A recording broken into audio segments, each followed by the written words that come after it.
Алла тағалаға сансыз шүкірлер болсын, пайғамбарымызға сансыз салауаттар болсын.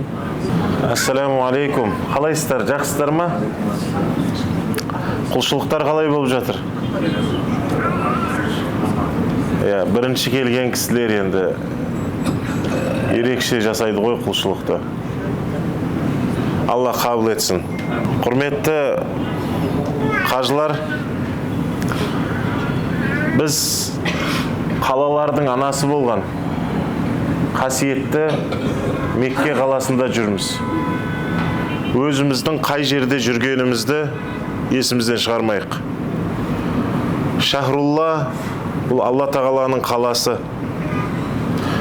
Бұл қалада сөзімізге, іс-әрекетімізге, мәмілемізге өте мұқият болайық. Сіздерге 4 нәрсені айтып берейін. Айтатұғын нәрсе көп негізінде. Бұның біріншісі, осы күнге дейінгі, осы күнімізге дейінгі әрқайсымыз істеген күнәларымыз үшін тәуба қылуды және кешірім сұрауды тоқтатпайық. Жалпы өмір бойы кешірім сұрауды тоқтатпау керек. Мен тәуба қылғам, мен кешірім сұрап қойғам, болды, енді мен ол күнәма байланысты тәуба қылып, кешірім сұрауды болды, мен тоқтатам деген нәрсе жоқ. Жан тапсырғанша кешірім сұрауды тоқтатпауымыз керек. Тәуба қылуымызды тоқтатпауымыз керек. Өйткені біздің ешқайсымыз білмейміз. Тәубамыз біздің қабыл болды ма? Алла қабыл қылды ма? Біз білмейміз ғой. Және күнәмізді Алла тағала кешірді ма, кешірмеді ма, біз білмейміз. Сол үшін ешқашан тәуба қылуды, кешірім сұрауды тоқтатуға болмайды. Риуаяттарда, хабарларда келеді. Адам ата Хауаны білесіздер, жақындама деген ағашқа жақындап қойғаннан кейін, екеуі сол ағашқа 100 жыл жылап кешірім сұраған дейді. 100 жыл. Бір күнәға. Біз күнәмізға кешірім сұрауымыз керек болатын болса, жылауымыз керек болатын болса, тәуба қылуымыз керек болатын болса, онда бізге қанша жыл керек сонда? Білесіздер ма, Алла тағала тәуба қылушы құлдарын қатты жақсы көреді. Алла тағала кешірім сұрағыш құлдарын қатты жақсы көреді. Болды, мен бұдан кейін күнә істемеймін деген нәрсе болмайды адамда. Пенде болғаннан кейін жан шықпай күнә істеп қою деген нәрсе бола береді адам өмірінде. Біліп істеп қояды, білмей істеп қояды, үлкенін істеп қояды, кішісін істеп қояды, ашық істеп қояды, жасырын істеп қояды. Адам жан тәсілім болғанға дейін күнә істеп қояды. Бірақ бұл күнә деген, күнәға кешірім сұрау, оған тәуба қылу деген не нәрсе ол? Неге ұқсайды ол? Кәдімгі қалам бар ғой, қалам. Оның арқасында несі бар? Ұшында өшіргіші бар. Қателесіп жазып қояды, сол өшіргішпен не істейді? Өшіреді. Қазір сондай ручкалар бар, жаңа қаламдар. Кәдімгі ручка. Соны не істейді? Жазады, дұрыс емес болып қалса, артында өшіргіші бар. Бұл кешірім сұрау, тәуба қылу сондай нәрсе. Немесе мына өмірімізде қарайықшы. Өмірімізде қарайықшы. Мысалы, апа, мен сізді бір сөзбен, бір іс-әрекетпен ренжітіп қойсам. Бірақ сол іс-әрекетіме, сөзіме мен кешірім сұрамасам, біздің қарым-қатынасымыз қандай болады? Жақсы болмайды, дұрыс па? Ал егер мен, апа, артық айтып қойдым, ана тірлігім артық болды менің, кешіріңізші, шын жүректен кешірім сұраймын сізден десе, екі адамның қарым-қатынасы қандай болады? Қараңыздар. Әшейін адам мен адамның арасындағы бір-біріне деген ренішті, қапагершілікті, өкпені кешірім сұрау, шынайы келіп, шын жүректен кешірім сұраймын, кешіріп қойыңыз деген нәрсе қалай ортадағы жаңағы жаман нәрселерді не істейді? Жойып жібереді. Қайтадан екеуі түк болмағанда жүре береді. Біздің қазақ бұрын ғафу өтінемін, ғафу етіңіз деген сөзді көп қолданатын. Қазір соны көп қолданбайды. Негізі ғафу ету деген кешірім сұраудан жоғары тұрады екен. Ғафу ету ананың істеп қойған іс-әрекетін, сөзін жүрекке алмай кешіріп жіберу. Ал кешіру деген сөзі жүрекке тиді, іс-әрекет жүрекке тиді, бірақ сонда да кешірді. Түсінікті ғой? Сол үшін құрметті қажылар, қараңыз. Ешқашан Алла Тағалаға тәуба қылуды және Алла Тағаладан кешірім сұрауды тоқтатуға болмайды. Өле-өлгенше бұл тоқтамайды. Өле-өлгенше. Алла Тағала тәуба қыла береміз, кешірім сұрай береміз.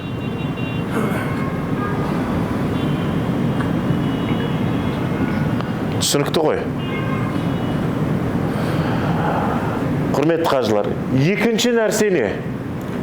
Ешқашан жақсылық жасауды тоқтатпаймыз. Қараңыз, күнә деген жамандық қой енді. Күнә істеп қойдық, оған тәуба қылу, кешірім сұрауды тоқтатпаймыз. Жамандықты тәуба қылумен, кешірім сұраумен не істейміз?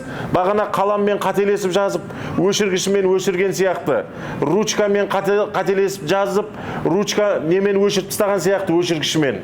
Немесе біреуге дұрыс емес сөз айтып қойып, дұрыс емес қылық қойып, содан кешірім сұрап, арадағы жаман пиғылдарды, жаман сезімдерді өшіріп жіберген сияқты, кешірім сұрауды, тәуба қылуды өле-өлгенше не істемейміз? Тоқтатпаймыз. Өйткені біздің өле-өлгенше дұрыс емес сөйлеуіміз, дұрыс емес бір нәрсе істеп қоюымыз тоқтамайды. Пенде солай. Қазір қайсымыз айта аламыз осы жерге? Ақыл есі дұрыс болса, еш қайсымыз айтамаймыз. Мен бұдан кейін күнә сөз айтпаймын, күнә тірлік істемеймін деп.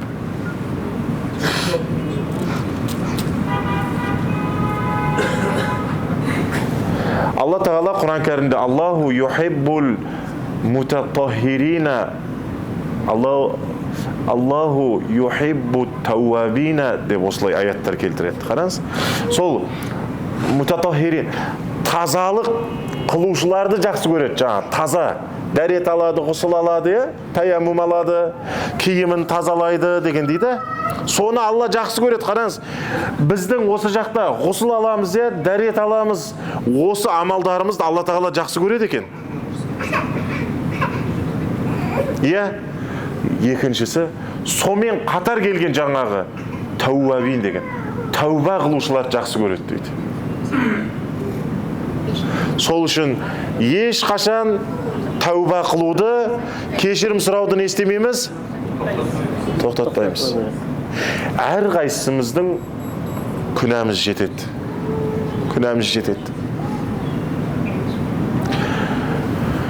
Мынандай сөз айтқан ғалымдар бар екен да, жұрттың жаман сөзін, жаман ісін айтуға уақыт табады да, бірақ өзінің айтқан жаман сөзіне, жаман ісіне кешірім сұрауға, тәуба қылуға адам уақыт таппай қалатын болса, бұл сорлылық дейді да, бұл сорлылық.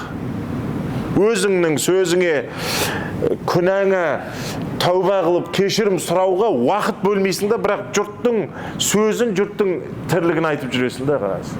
Неге жұмсауымыз керек еді негіз біз уақытты? Айтыңызшы, ертең жұрттың айтқан сөзіне, жаман сөзіне, күнә сөзіне, жұрттың істеген жаман күнәсіне Алла Тағала сізді сұрайды ма бірінші кезекте?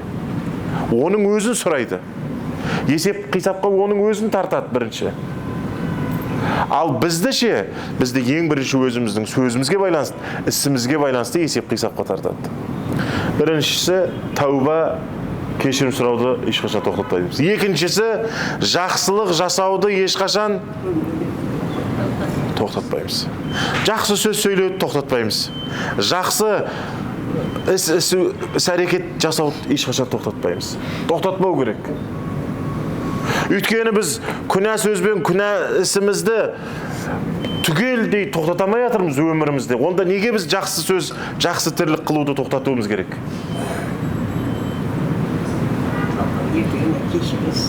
Сол үшін, құрметті қажылар, жақсылық істеуді ешқашан тоқтатпаймыз. Өле-өлгенше.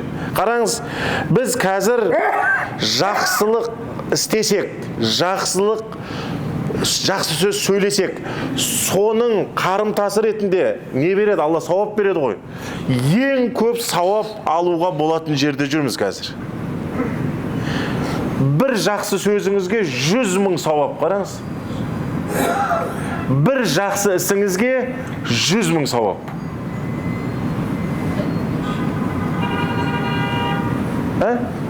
Қараңыз, құрметті қажылар. Өзі исламның шарты нешеу? Бесеу. Біріншісіне иман кетіру. Өткенде айттық, үнемі ла иляха иллаллах Мұхаммад Расулулланы айтып жүрейік дедік, қажылар. Үнемі айтып жүрейік дедік. Шахадамызды ашхаду ан ла иляха иллаллах ва ашхаду анна Мұхаммадан абдуху ва расулу. Осыны үнемі айтып жүрейік дедік. Қараңыз. Осы жерде бар ғой, ла иляха иллаллах Мұхаммад Расулулланы бір рет айтсаңыз, Қазақстанда 100 000 рет айтқандағы сауабын осы жерде аласыз. Немесе басқа жерде, тек қана Қазақстан емес, жер бетінің басқа жерінің бәрінде. Екінші, намаз. Құрметті қажылар, таң намаз 4:45-те кіреді, солай ма? 1 сағат бұрын не айтады? Түнгі намазға азан айтады. Қараңызшы, осы жерде тахаджудке азан айтып жатыр, арнайы азан айтып жатыр. Демек, ол түнгі 2 бас сіздің намазыңыз ерекше керемет құлшылық деген сөз ол. Азан шақырғаннан кейін оқыған не? 3:45-те азан айтады, 4:45-ке дейін. Жалпы одан ерте де оқысаңыз болады тахаджудты. Бірақ бұл жерге сол түнгі намазға арнайы азан айтады да, сол кезде 2 бас намаз оқып, таң кіргенше үлгерсеңіз, керемет та. Жарайды ма? Таң намазға 1 сағат қалғанда тұрып, мына қонақ үйден көрдіңіздер ғой, бір 20 минут, 15 минут, 20 минутте барып қалатырмыз, жаяудың өзінде. Таң намазға 1 сағат қалғанда тұрсақ, сөйтіп дәрет алып, жуынып, барсақ, тахаджуд оқып үлгереміз. Таң оқимыз, 2 сүннатын. Жолаушы деп сүннат оқымай қою жоқ таң намазды. Қағбаға барып. Бұл жаққа біз қонақ үйдің намазханасында намаз оқу үшін келгеніміз жоқ. Қағбаға барып оқимыз деп келдік. Енді арасында болады ғой, оқып қалатын жағдай. Бірақ негізі сол жаққа ұмтылып тұру керек. Жарайды ма? Барып, таңның 2 сүннатын оқисыз, 2 парызын оқисыз. Артынан жаназаны ешқашан ұмытпаймыз. Мақұл ма? Жаназа оқимыз. Парыздан кейін. Бір жаназаның сауабы қанша бұл жерде? 100 000 жаназа. Бір жаназаға қандай еді сауабы? Ухуд тауын көресіздер. Ертең Мәдинаға шығып жатқан қажылар Ухуд тауын барып көресіздер. Сонда 100 000 таудай сауап. Түсінген адамға аз ба бұл? Аз емес. Бірақ Құдай Тағала соны нәсіп қылса. Жаңағы нені оқып, жаназа оқып, одан кейін шама кеп жатса, Қағбаны бір 7 айналып тауап қылып қойыңыздар. Умраны тауап емес. Кәдімгідей барасыз, тікелей не істейсіз, ниет қыласыз. Ниет еттім, Алла разы үшін Қағбаға қарап, нәпіл тауап жасауға, тауафымды жеңіл қыл, тауафымды қабыл қыл. Бисмилла, Аллаху акбар, қаратастан бастайсыз, 7 айналасыз. Артынан 2 бас тауаф намаз оқисыз, артынан Қағбаға қарап, зәмзәм ішіп, дұға тілек қылып, зәмзәм ішесіз. Сосын Құдай қаласа, сағат 10-ға дейін келіп, не істеуге болады? таңғы асқа үлгеруге болады. Одан кейін сәл тынығып, жуынып, дәрет алып дегендей қатты ыстық болып кетіп жаңағы қан қысымы дейді ғой, давление көтеріп, давление түсіп кететін жағдайлар болмаса, бесінге барып келсеңіз де болады, барып келуге үлгеруге болады, асырға барып келіп үлгеруге болады. Иә? Сосын шамға барып, құптан оқып, бір-ақ қайтсаңыздар болады. Жарайды ма? Бірінші парызы исламның не еді? Иман келтіру. Калиманы, шахаданы екеуін үнемі айтып жүрейік. Өткенде айттық қой, бүкіл жаратылыстан ла иляха иллаллах Мұхаммад Расулулла деген сөз ауыр таразыға қойылатын болса. Сондай салмақты, сондай қадірлі сөзді не істейік? Айта берейік қайта-қайта. Екі намазды қалай оқитынымызды айтып жатырмын жаңа. Үш, бүгін ораза ұстадық, енді Құдай қаласа бейсенбі күні ұстайық. Дүйсенбі, бейсенбі ораза ұстайық.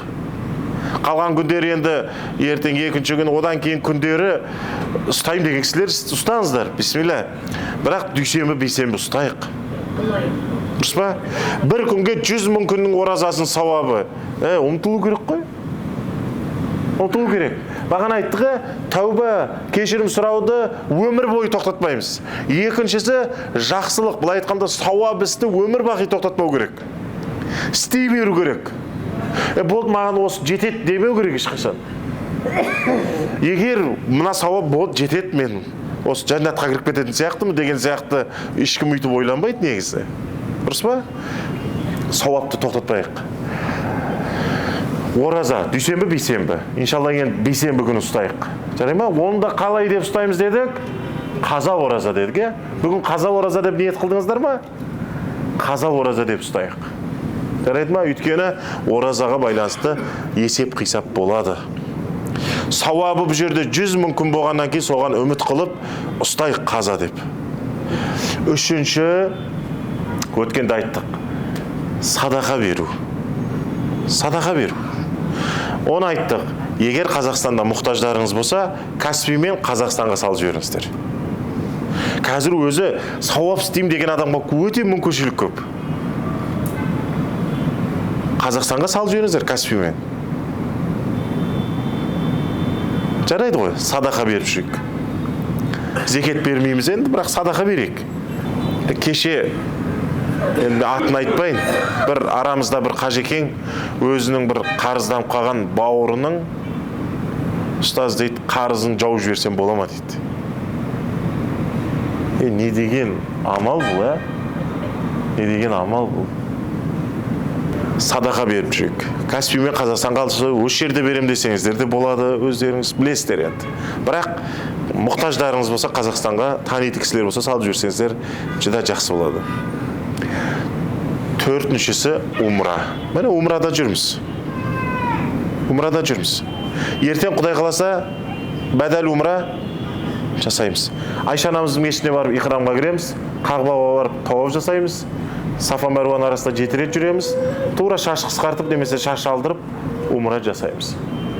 Кім жаңа өмірден өткен біреу атасына, әжесіне, апасына ниет қылып отыр ғой, Құдай қаласа.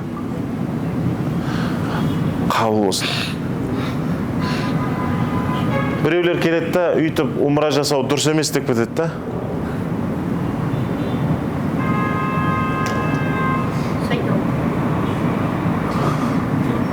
Олай демейік. Біз қазір бар ғой, көкірек жанымыз көкіректе кезде біз көкірек сайрап тұра береді ол. Еш нәрсеге мұқтаж емес сияқты болып жүре бересің. Қашан өмірден өтеміз? Біз қабірде өмірден өткеннен кейін сондай адам болып қалуымыз да мүмкін, бір пенденің дұғасына зар болып қалған адам да болып қалуымыз мүмкін. Немесе өмірден өткен қанша кісі сіздің бір дұғаңызға қажет болып отқан болуы мүмкін, біз білмейміз ғой. Сол үшін марқұмдарымызды дұғада ұмытпайық. Ұмытпайық. Дұға жасап жүрейік үнемі. Тауап жасағанда, сағи жасағанда. Сағи, екі Сафа Мәруаның арасында Ажар анамызға тілегі берілген. шөлін басатын зәмзәм берілген, қарын тойдыратын зәмзәм берілген, дұға тілек қылатын болса артынан соны зәмзәмді ішетін болса дұға тілегі қабыл болатын бір нығмет берілген, ауырып қалса шифа болатын емі берілген зәмзәм. Бәрі бар осы зәмзәмді. Сафа Мәруаның арасында Алла тағала тілегін берген Ажар ананың, Ибрахим пайғамбардың жұбайының. Біз де сол жерде, Алла, Ажар анамызға Сафа Мәруаның арасында тілегін бердің ғой, тілегенін сенен, сұрағанын, дұғасын бердің ғой. Маған да берші тілегімді, дұғамды. Сұрайтын нәрсе жетеді ғой, дұрыс па? Жоқ, сұрақ қойдық па бәрін? Жетеді сұрайтын нәрсе. Дүниелік, осы өмірдегі керек нәрселерде, ақыреттік нәрселерде, бұрын бір қауымдар болатын, дүниелік нәрсеге сұрай беретін. Біз ондай қауым емеспіз. Біз ақыретімізді де сұраймыз. Әсіресе ақыретті қатты сұраймыз. Дүниені де сұраймыз, бірақ ақыретті ұмытпаймыз дұға қылған кезде. Рас, 5 амалды жасай беретін жерде жүрміз. Кәлима шахадан айта беретін жерде. Намаз, қағбаға барып оқитын, ораза, садақа, умра, немесе тауаф, кеше айттыға, ең көп сауап тауаф істеп жатқан адамдарға. Екінші одан кейін намаз оқып жатқан, қағбаға қарап намаз оқып жатқан кісілерге. Үшінші кімдерге? Қағбаға қарап отырған кісілерге. Қағбаға қарап отырған. Соның өз құлшылық. Сосын мынандай сөз бар, ата-ананың да жүзіне қарап отыру құлшылық дейді. Ата-ананың. Екі нәрсе егіз екен дейді. Бір, екі нәрсе егіз екен, жетістік бар ғой, жетістік. Адам өмірде бір жетістікке жетеді. Осы жетістікпен ата-ананы риза қылу, осы екеуі егіз екен. Кім ата-анасын риза қылады, ол жетістікке жетеді деген сөз. Екеуі егіз екен бұл. Бірге жүреді екен. Ата-анасын риза қылған балаға Алла тағала жетістік береді. Уайс әл-Қарни, біздің қазақ оқысыны Ойсыл қара деп айтады. Ойсыл қараға Алла тағала анасына деген мәмілесі, анасына деген махаббаты, анасына деген қызметі үшін пайғамбардың шапанын киюді нәсіп қылған дейді. Пайғамбарымыз білесіздер ғой, шапанын шешіп, Уайс әл-Қарниге апарып беріңдер дейді. Және оған бүкіл үмметқа не істетіңдер? Дұға жасатыңдар деген. Дұға үмметқа. Сондай жігіт болған ол. Анам, анам деп тұратын. Ана жаным, әке жаным деп тұратын қараңыз. Анам, әкем деп тұратын мейірбан перзент. Бұл өмірдің несі? Қызығы ғой. Ал балаң, сен барсың ба? Жұбайыңызға қарап, ол бар ма, жоқ па деген перзент болатын болса, Құдай сақтасын.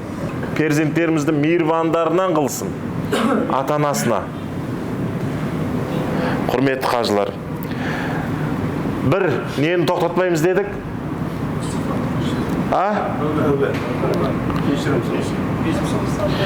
Тәуба жасауды, кешірім сұрауды тоқтатпаймыз дедік. Екінші нені? Жақсылық жасауды. Мына жерден шыққаннан кейін ұмытып кетпейік. Мешіттен шыға сал. Ұстаз жаман айтты деп, не айтты десе білмеймін, жаман айтты. Зор уағыз айтты, бірақ есте жоқ та, олай емес. Ұмытпайық. Ниет қылып отырыңыздар, мына отырғанда бар ғой, ұстаз айтып атқан, ұстаз демей қойыншы өзімді, осы кісі айтып атқан нәрсені жүрегіме жайғастырып берші деп та. Жүрегімнен шығармас, осыған амал етуді нәсіп қыш деп ниет қылып отырайық. Ниет ету, Құдай қаласа соған жетесіз. Жарайды ғой. Үшінші, дүниесі сізден көпке қарамаңыз.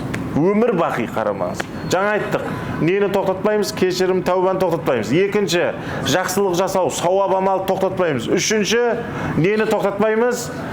Дүниесі сізден көкке қарауды тоқтатамыз, былай айтқанда. Өмір бақи біреудің дүниесіне қарамаймыз. Қызықпаймыз.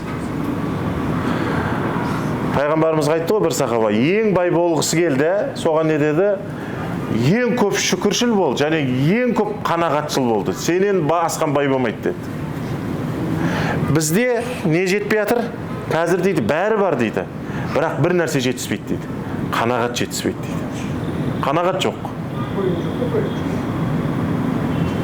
Адам өзінің үйінде тұрып атқан кезінде бір ырза болып сол үйді салып бітіріп кірген, болмаса сатып алған, ремонтын жаңалаған үйде біраз уақыт тұрғаннан кейін сол өз үйі өзіне ұнамай бастайды ғой. Неге? Бұл біреудің үйіне барып көріп келген да. Сонымен настроение жоқ та бұл. Мен жүре берем ба, осы үйде тұра берем ба, мен қашан бұл ремонт жасаймын? Өйткені бар ғой, бұл нәрсенің шегі жоқ. Миллиардер болсаңыз да бар ғой, біреудің дүниесіне қарау, оған қарап настроение түсу, көңілге түсу, бұл тоқтамайды бұл. Неге? Өйткені 2 миллиарды бар адам бар да. Біз ойлайсыз ғой, бір миллиардер, біздің елдегі миллиардерлерге қарап, осы да осы арман жоқ шығар деп та, ол өзінен миллиард көп адамға қарап настроение түсу жоғын да. Түсіңіз ба? Біреудің дүниесіне өз сіздегіден артық нәрсесі бар кісіге қарап қызығуды не істейік? Қояйық.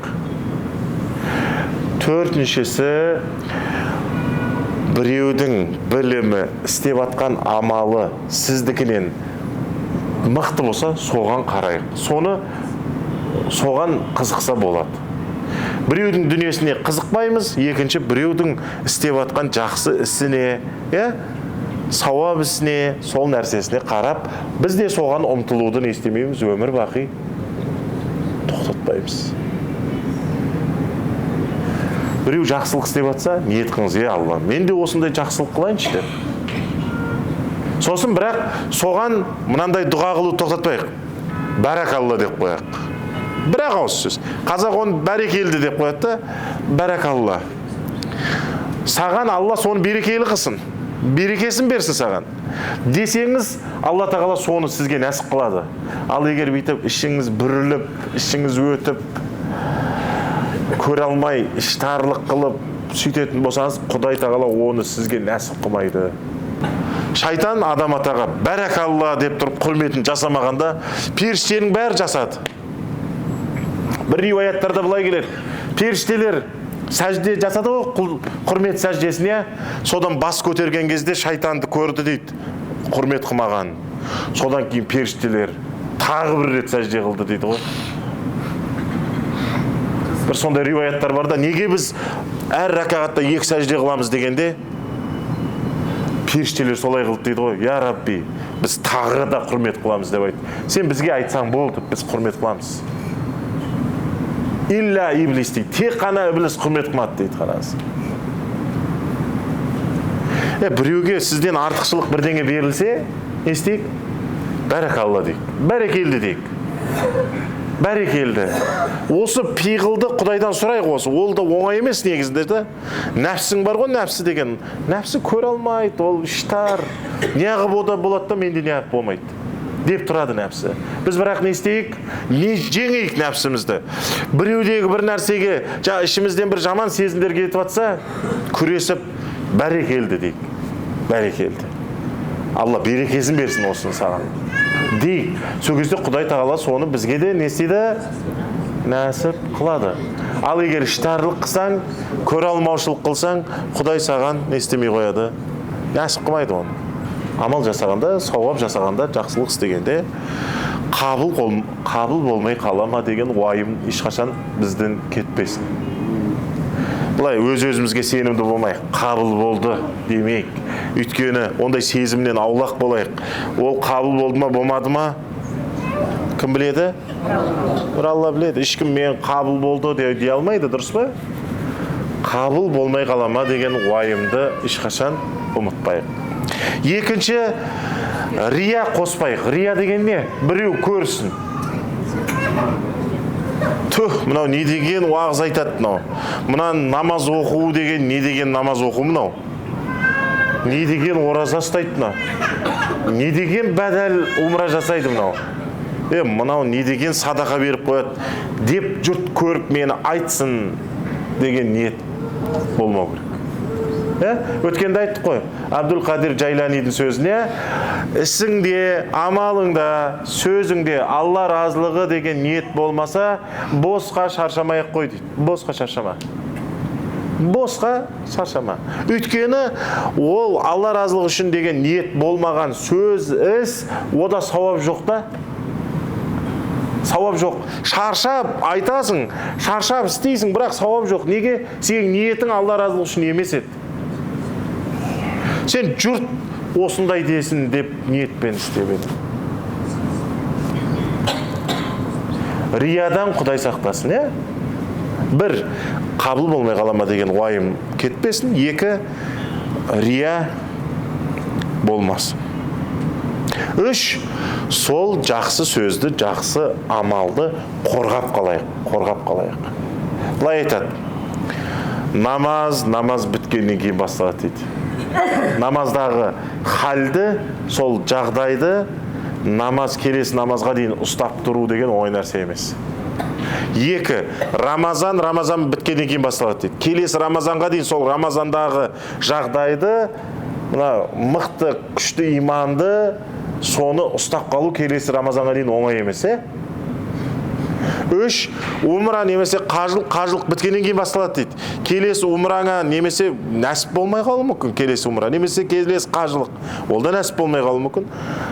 Сол келесіге дейін соны ұстап қала алсаңыз, мына умрадағы жүрген ықыласты, құлшылыққа ұмтылуды,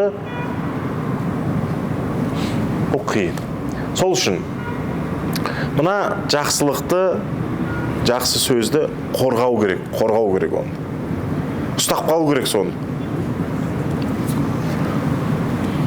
Төрт, шайтан бар ғой, шайтан да оңай құлшылық қылмаған. Ол сондай бір биік дәрежелерде болған. Бірақ содан айырылып қалды ол. Не себепті? Такаппарлық, көре алмаушылық, іштарлық деген қасиеттері себепті содан айырылып қалды. Біз де оны Алла Тағала бізге ғибрат қылып тұр ғой Құранда. Сендерде шайтан құсап, сондай жақсы дәрежелерінен айырылып қалмаңдар деп тұр да былай айтқанда. Құрандағы сондай шайтанның, адам атаның, Нұх пайғамбардың, Идрис пайғамбардың, Шис пайғамбардың, Ибрахим пайғамбардың, осы пайғамбарлардың өмірлері, тарихтары не үшін баяндалады? Ғибрат үшін. Ғибрат алсын, өнеге алсын, үлгі алсын, қарасын. Мына шайтан осындай деңгейде еді, бірақ қандай деңгейге түсіп қалды? Құлдарым сол сияқты болып қалмаңдар деп. Былай айтқанда шайтан сипатта ол, көре алмаушылық, іштарлық, тәкаппарлық деген. Құрметті қажылар, ешкімді өзімізден төмен санамайық. Мақұл ма? Ешкімді. Екінші, ешкімді өзімізден жоғары санамайық. Бәріміз теңбіз ғой, бірдейміз ғой бәріміз. Дұрыс па? Ол кім-кімнен жоғары, кім-кімнен төмен, ол Алланың ісі ол. Біреуді өзіңізден жоғары қойып қойып, өзіңіздің көңіліңізді түсірмеңіз. Біреуді өзіңнен төмен қойып қойып, өзің көңіліңді көтеріп алма. Бірдейміз бәріміз. Адам ретінде бәріміз теңбіз. Бірақ Алланың алдында кім дәрежесі жоғары, кімдікі төмен, оны бір Құдай біледі оны. Біздің ұстаз сабақ өткенде, осындай уағыз айтқанда, насихат айтқанда, білгенімен бөліскен кезде, мен сіздерге насихат айтып жатырмын, уағыз айтып жатырмын, сабақ өтіп жатырмын демей-ақ қояйын. Өйткені ондай пиғылдан аулақпыз, бөлісіп жатырық. Осындай біледі екенбіз, бөлісіп жатырық. Болды. Сіздер осыған амал етсеңіздер, сіздер сауап алсаңыздар, содан да мен сауап алам Құдай қаласа. Сол ниет. Сауап алайыншы деген ниет қой. Бірақ сол сабақты өткенде, сондай білгенімен бөліскен кезде сұрап алатын өзінің айтқан нәрсесін. Мен де сіздерден сұрайым. Бір, нені тоқтатпаймыз? Тәуба, кешірім сұрауды тоқтатпаймыз. Екі, жақсылық, сауапты. Қай нәрсе жақсы тоқтатпаймыз? Үш, көрдіңіз бе, осы жерде мынау ертең ұмытылып кететін сияқты ғой. Үш не? Жоқ, тәуап ету намазы. Әне, көрдіңіз бе? Апам дұрыс айтып отыр. Үшінші, біреудің артықшылығына қараймаймыз. Біреу дүние мәселесінде біреуден жоғары қарамаймыз. Ал сауап, білім, жақсылық жағында біреуге қарап, сонда мен істейін деп, бірақ ана кісіге де бәрекелді деуді ұмытпай, солай іске асырамыз. Төрт нәрсе, екінші қандай еді? Тағы бір төрт нәрсе айттық. Амалымызға не араластырмау? Жұрт көрсін деп істемеу. Екінші, қабыл болмай қалама деген уайым. Бұлай айтқанда, қабыл болды деген сезімден аулақ болу. Үш қандай? Ау? Қандай еді? Жақсы сөзді, жақсы амалды қорғау, ұстап қалу. Осы қажылықта жүрген құлшылыққа ұмтылушылығымызды елде де соны ұстап қалуға тырысу. Төрт, кімнен аламыз ғибратты? Шайтан ғибрат алмаймыз, енді соның өмірін не істейміз? Құдай сондай болып қалмайын деп ұмытпай жүреміз. Құрметті қажылар, негіз амал ететін болсақ, аз нәрсе айтылған жоқ. Меккеде ең абзал құлшылық не? Қағбаны тауап жасау. Одан кейін Қағбаға қарап намаз оқу. Қағбаға қарап көрінетін жерде намаз оқу. Абзалы. Үш, Қағбаға қарап отыру. Біраз отырғаннан кейін жайлап Құдайдан сұрай бастай сөзіңізді. Бұлай айтқанда, қараш, бір әйел кісілер туралы айтайықшы. Алтын магазин бар ғой, алтын, күміс магазин. Соны барып қарап отыра берсеңіз, бір кезде не бола бастайды? Алғыңыз келе бастайды, ананы таққыңыз келе бастайды. Сол сияқты Қағбаға қарап отқаннан кейін, сәлден кейін іштен, Алладан бірдеңе сұрайын деген сезім келе бастайды. Ертең Мәдинаға кетіп барады екен қажыларымыз, жолдарыңыз болсын, аман-есен жетіп алыңыздар. Мәдинада денемен жасалатын ең абзал құлшылық бұл пайғамбарымызды барып не істеу? Сәлем беру. Ал тілмен айтып жүретін ең абзал құлшылық салауат айту. Мүмкін болса барып сәлем бере беріңіз. Адамдардан плюс көруге тырысу керек, плюс. Біз тек не көреміз? Минус көреміз. Әп-әжеттер бір 100 сөз айтса, біз соң ішінен бір 3 сөзін ілеміз ғой. Ана 97 сөз қалды ол бір жақта.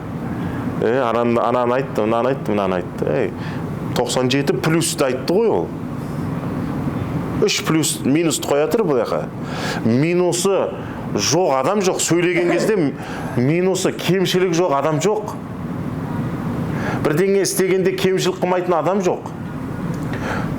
Плюсын, артықшылығын іздеуге тырысайық, минусын емес. Минус іздейм десеңіз, тауса алмайсыз оны, бар ғой. Адамның өйткені минусы таусылмайды адамның. Өзімізде де солай өмірде, отбасымызда, әулетімізде тек қана кемшілігін іздей бермей, несін іздейік? Артықшылығын қарайық. Сосын бар ғой, артықшылығын айтайық. Кісіге артықшылығын айтайық. Плюсын айтайық. Қазір бар ғой, Нұреке, машалла, сіз деп қойсам бар ғой, сіз басқаша болып қаласыз. Кімге жақсы сөз жақпай қалады айтыңызшы? Жақсы сөз жақтырмайтын адам бар ма? Бәрі жақсы көреді жақсы сөзді. Біреу сені келіп жақсы айтып жатса, ырза болып қаласың ғой? Марқайып қаласың, дұрыс па? Ал бүйтіп келіп, Нұреке, ана жерде бар ғой, оңдырмазда сіз десем, не болып қалды, не өйстіп қалдым ба, не мен дегендей көріз ба? Қараңыз, бір жақсы сөз адамға қалай әсер ет, бір жаман сөз айтып жіберсең адамға қалай әсер етеді. Өздер ма? Өне, жармырыз. Бір тәкаппарлықтан дұға қылайық тіпті, я Алла, мені ісім мен сөзімде тәкаппарлық қылушылардан қыла көрме. Екі, жек көруді, мұсылманды жек көруді қою керек. Қазір біз мұсылмандар бір-біріміз жек көріп кеткен сияқтымыз да. Неге мынау әлемде 2 миллиард мұсылман болып тұрып, біз неғып бұндай халге кеп қалдық? Өйткені мұсылмандар біз бір-біріміз жек көріп кеттік да. Мұсылмандар жек көретін болып кетті. Алла тағала, бір әке шешеден туған аға, іні, әпке, сіңлі сияқты бауыр болыңдар деп тұр Құранда. Ал біз болсақ не істейміз? Біз жек көріп тұрамыз да. Біз бар ғой, біз мұсылман емес жамандамаймыз да ғой, біз ше. Оны өсектемейміз да, оны ғайбаттамаймыз да. Біз тек мұсылманды жамандап, мұсылманды өсектеп, мұсылманды ғайбаттап, біз мұсылман емеспен жұмысымыз да болмай қалған сияқты ғой, қарап тұрсақ ше. Осындай деңгейге түсіп кеттік та, масқара болып, көке. Төртінші,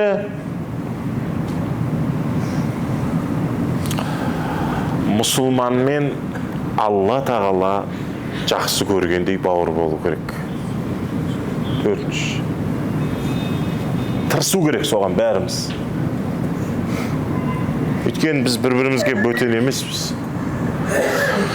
Төптеп барсақ, адам атада, одан кейін Нұх пайғамбарда, одан кейін түбіміз, отқан қазақтар түбіміз, қазақта біргеміз ғой, бәрібір. Бір-бірімізге біз бөтен емеспіз негізінде. Біз ба? Бауырмашыл болайық, бауырмашыл болайық. Бауырмашыл болайық. Мысалы бүйтіп отсақ. Болады ғой мияқта, мешітте отқанда біреу кеп аяғын басып кетсе, ана бөтен болса, бүйтіп шеке бастырсады. Ал егер соны өзіңіздің бір жақсы көретін біреуіңіз басып кетсе, қарап ыржия саласыз да. Неге? Өйткені жақсы көресіз ғой сіз. Ана жақсы көру, ана аяғыңызды кеп мыжғанды білдірмей жатыр да. Дұрыс па? Мәжнүн көке, дұрыс айтып жатырмын ба? Ләйлі Мәжнүн деген бір жұп келді еді, машалла. Ал аз нәрсе айтпадық, Құдай қаласа. Осыған амал етуді нәсіп етсін.